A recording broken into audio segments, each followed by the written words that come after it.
আনন্দবিডিতে সবাইকে স্বাগতম। ভ্যানের পর এবার রিকশায় চললেন প্রধানমন্ত্রী শেখ হাসিনা।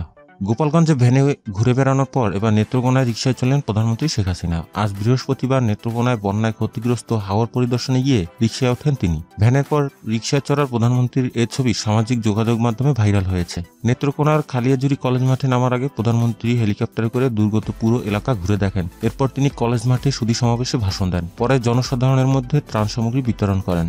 1200 মানুষের মধ্যে থেকে নির্বাচিত 20 জনের মধ্যে প্রত্যেককে 38 কেজি চাল এবং 1000 টাকা করে দেন প্রধানমন্ত্রী। এরপর তিনি খালিয়াজুরি স্বাস্থ্য কমপ্লেক্স চত্বরে যান। সেখান থেকে রিকশায় চড়ে জেলার ডাকবাংলো পরিষদ পর্যন্ত যান। এতে 10 মিনিটের মতো সময় লাগে।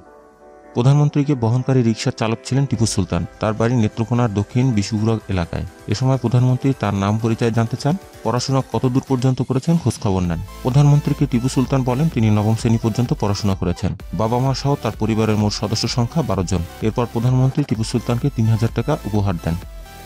রিকশা চালক টিপু সুলতান যে রিকশাটি চালিয়েছিলেন সেটি সহ 3টি রিকশা জেলা প্রশাসন এনেছিল।